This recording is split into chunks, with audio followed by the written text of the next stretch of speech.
Salut tout le monde, donc nous voilà sur cette nouvelle vidéo où on va parler donc des interfaces graphiques en Python de A à Z.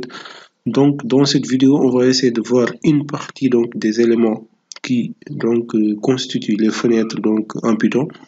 Et donc on va créer donc une deuxième et troisième partie, je crois bien, de cette vidéo pour terminer donc toutes les éléments qui nous permettent donc de créer une application ou bien un logiciel avec les interfaces graphiques en Python. Donc là, on va utiliser une librairie qui s'appelle Tkinter. Donc c'est le plus simple pour Python parce que c'est déjà installé avec Python. Dès lors que vous installez Python sur votre machine, vous avez Tkinter. Vous n'avez juste qu'à l'importer. Et donc c'est très simple. Il faut donc un éditeur de texte. Moi j'ai le Sublime Text aussi qui est un éditeur qui est très cool et donc facile d'utilisation. Donc sans plus tarder, on va essayer de voir comment on peut d'abord créer une fenêtre et on va essayer de voir un par un quels sont les éléments qu'on peut mettre dans une fenêtre Tkinter. Pour importer maintenant la librairie Tkinter, c'est très simple. Vous allez mettre from Tkinter import, donc étoile, importer tous les éléments qui se trouvent au niveau de Tkinter. Et maintenant, on va créer une fenêtre qui s'appelle fun par exemple, qui est égale à tk avec un grand T et mettre des parenthèses. Voilà, on a créé notre fenêtre. Pour afficher la fenêtre, c'est très simple. Il faut mettre par exemple font.mainloop et là, mettre les parenthèses. Voilà, on a créé notre fenêtre. Si on exécute le programme comme tel, ça va nous afficher une fenêtre qui est vide.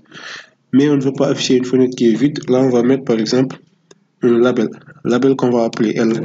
Donc label, mettre les parenthèses, dire que ce label-là se trouve dans la fenêtre fun et ensuite mettre un texte.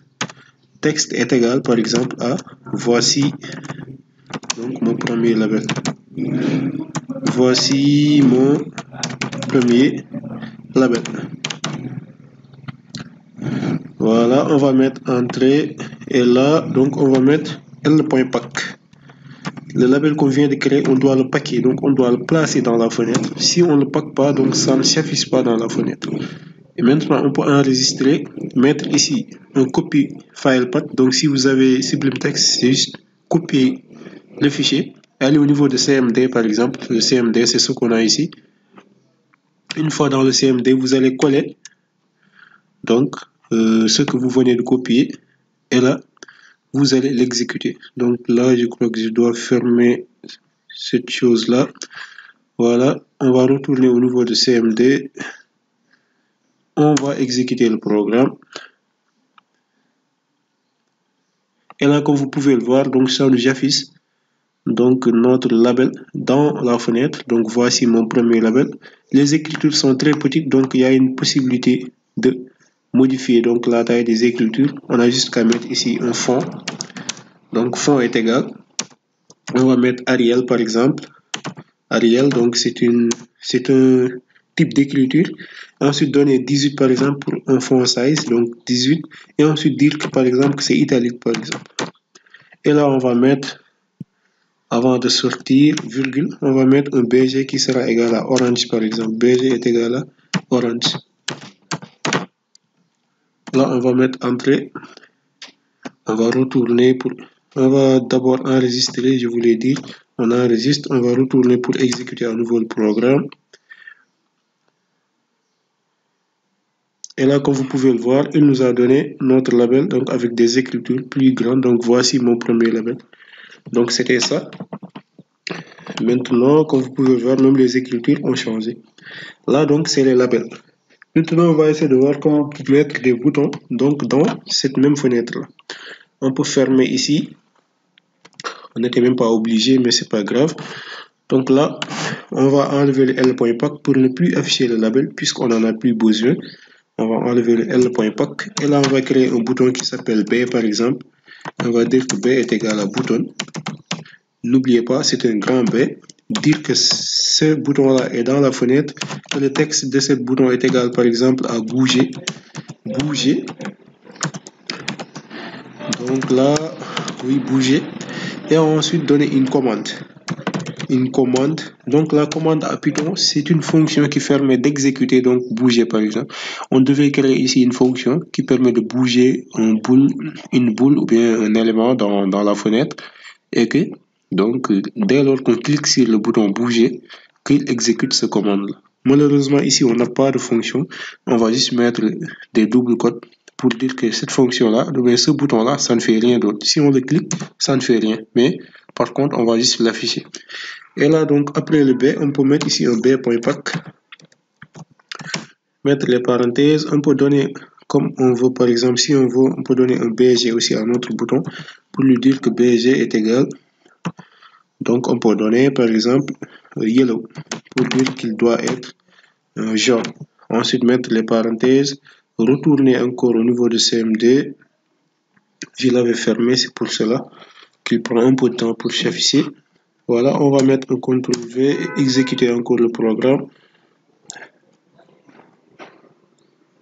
Et comme vous pouvez le voir, il y a notre petit bouton juste par ici qui nous dit bouger. Et quand on clique, ça ne fait rien du tout. Donc l'essentiel, c'était de vous montrer comment vous pouvez donc créer ces boutons-là. Maintenant, si vous voulez avancer sur quelque chose, il faut d'abord créer une fonction qui s'appelle bouger par exemple, que vous allez mettre dans la commande. Et que, donc, pour que le bouton puisse avoir tout son sens. Maintenant, après les boutons, je crois qu'on peut par exemple parler des check buttons, c'est-à-dire c'est les cases à sélectionner ou pas. On peut enlever aussi le B.pack. Avant de parler des check buttons, on peut voir les entrées.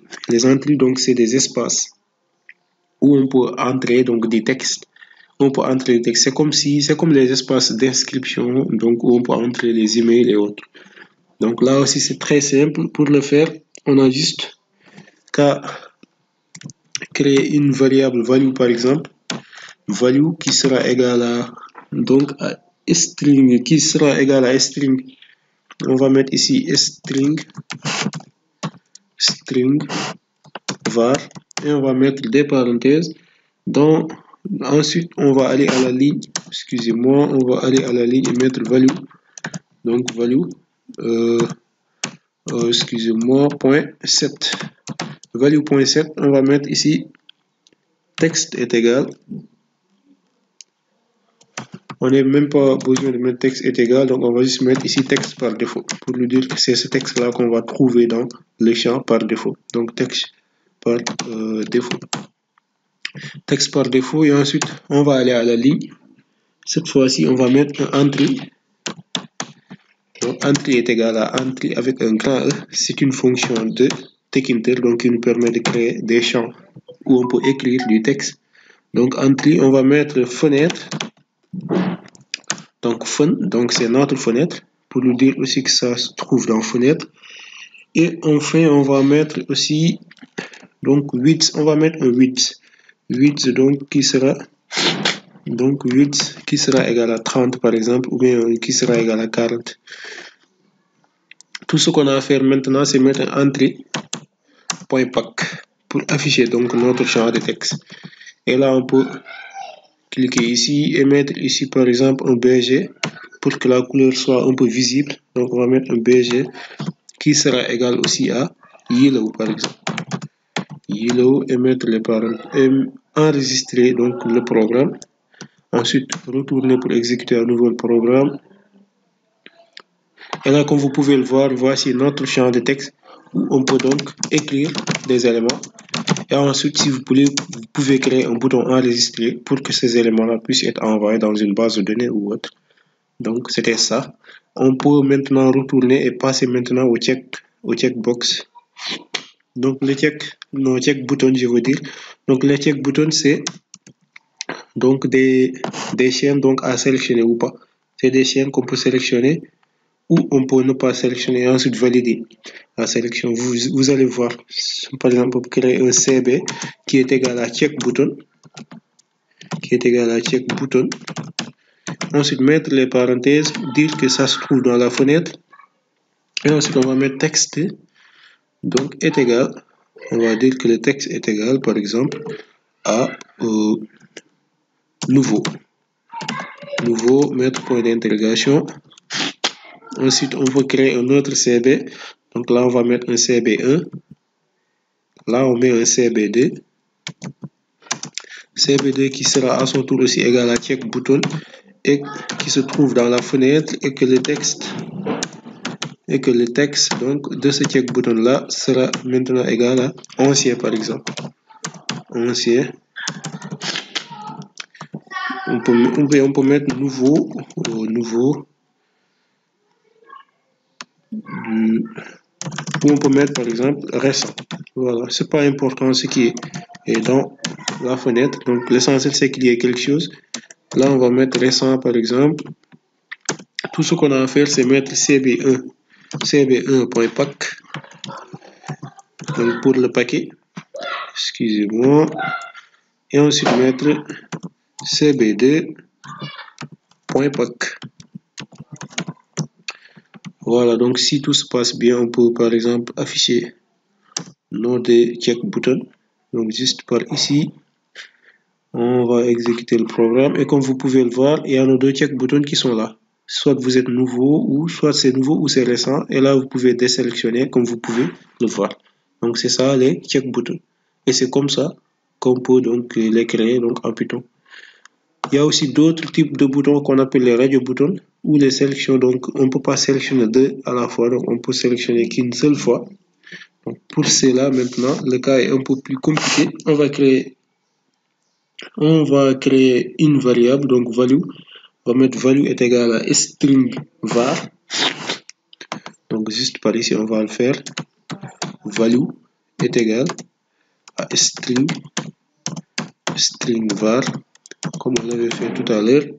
Après le value est égal à string var, on va mettre bouton 1 est égal à, on va mettre par exemple B1 est égal à radio button. Radio button c'est un grand R. Radio button. On va mettre les parenthèses. Ensuite on va dire d'abord que ça se trouve au niveau de la fenêtre. Ensuite on va donner les textes. Le texte qui sera égal donc à oui par exemple. Le texte qui est égal à oui par exemple, là on va le mettre dans des doubles quotes. Enfin on va mettre un virgule et enfin ce qu'on va donner c'est variable est égal à value. Donc variable est égal à value et que value donc c'est égal à 1 pour dire que c'est le premier radio button. Donc value est égal à 1. Tout ce qu'on a à faire maintenant c'est copier tout cela et le coller donc juste par ici et maintenant appeler celui-là B2 par exemple. Mettre ici radio button font texte est égal à non par exemple et mettre la variable est égale à value et la value est égale à 2. Donc c'est ça qu'on pouvait faire. Maintenant le reste c'est tout simplement paquer notre B1 et B2. On peut mettre ici B1 point. Donc B1 point pack. B1 point pack. Et ensuite aller à la ligne mettre B2 point pack. Voilà. On enregistre et si tout se passe bien, on doit voir nos deux radio boutons oui et non, donc s'afficher en haut. Donc on a qu'à patienter un moment et voilà. Donc comme je vous le disais, donc c'est des sélections. Donc ici, soit on sélectionne le oui, soit on sélectionne le non. Donc on ne peut pas sélectionner les deux à la fois, comme vous pouvez le voir. Donc c'est ça que je voulais dire par là. Maintenant, donc sans plus tarder, on va voir les listes. Donc les listes en Python, c'est une fonction aussi technique qui s'appelle listbox, qui nous permet aussi de les créer. Donc pour cela, on va effacer ça encore, on va mettre liste est égal à liste. Donc liste est égal à listbox. On va mettre des parenthèses et dire que ce listbox là, donc c'est dans la fenêtre. C'est dans la fenêtre fun. Ensuite, on va essayer d'ajouter des éléments dans list.insert. C'est insérer. Donc insérer au niveau du premier élément de liste. Donc on va dire par exemple que ça s'appelle, on va donner un nom par exemple, Aboubakri. Ensuite copier cela, mettre ici un CTRL V, mettre là encore un CTRL V pour donner 3 éléments. Et là, le deuxième élément, on peut dire par exemple que c'est Mamadou et que le troisième élément c'est Al-Hussein par exemple, Al-Hussein. Voilà, donc c'est juste une liste. Maintenant là, tout ce qu'on a à faire c'est mettre un list.pack pour qu'il puisse s'afficher dans la fenêtre. on va mettre entrée, on va retourner donc, pour exécuter notre programme. Et comme vous allez le voir, il y aura notre liste qui va s'afficher dans la fenêtre, juste par ici. Et donc, cette liste-là, donc les éléments sont sélectionnables. On pouvait ajouter d'autres éléments juste par ici, d'autres noms et d'autres prénoms. Comme vous pouvez le voir, c'est très cool. Maintenant, en guise de fin, par exemple, on peut créer, donc, on peut voir les canvas. Donc, les canvas, c'est des espaces qui se trouvent dans la fenêtre, qui se trouvent dans une fenêtre quelconque, et que, donc, cet espace-là peut recevoir en retour beaucoup d'autres éléments. Donc, un canvas, c'est un espace qu'on va créer dans les fenêtres, un espace pour y mettre encore d'autres éléments importants. Pour créer un canvas, il n'y a rien de plus simple, on va mettre juste can est égal à grand C canvas, canvas avec grand C, mettre les parenthèses, dire que ce canvas-là se trouve dans la fenêtre, lui donner une hauteur et une largeur. Donc là, c'est la largeur est égale à 300 par exemple, et la hauteur, donc qui sera aussi égale à 300 peut-être. Et ensuite, lui donner un BG qui sera égal à ivory. Là, pour que ça puisse s'afficher normalement, on va mettre un BG est égal à yellow par exemple. Et là, tout ce qu'on a à faire, c'est mettre un can.pack. On va enregistrer et comme vous allez le voir, il y aura un espace qui va s'afficher dans la fenêtre. Et cet espace-là, ça sera notre can. Voilà. Donc, il y a un espace qui est jaune qui s'affiche dans la fenêtre. Et cet espace-là, c'est notre canvas. Maintenant, c'est dans cet espace-là qu'on va pouvoir mettre beaucoup d'autres éléments importants. Comme par exemple, on peut créer une boule. On peut créer une boule simple. Donc, juste par ici, dire que boule est égale donc à can.create. Donc, une boule, c'est une cercle ou bien c'est un ovale. Donc, on peut dire .create. On va mettre un tiret de 8 ovale. Et là, mettre les parenthèses, donner les coordonnées de cette boule. On va mettre par exemple 50, virgule. Donc, on va donner 100. On va mettre virgule. On va donner 100, virgule, et donc 150. Voilà, c'est un cercle peut-être. On va donner un 8 qui sera égal à 2 par exemple.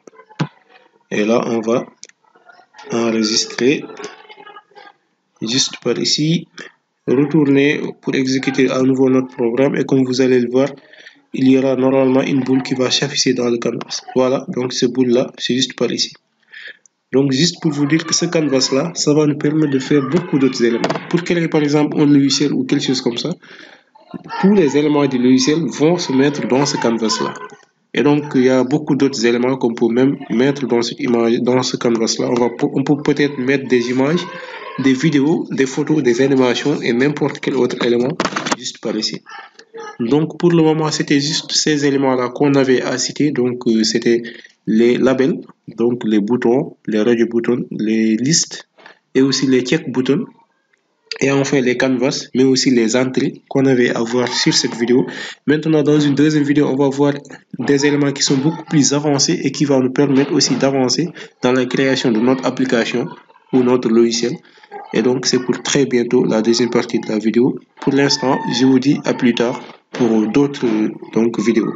Merci beaucoup d'avoir regardé. N'oubliez pas de liker la vidéo, de la partager et de vous abonner sur la chaîne. À plus tard.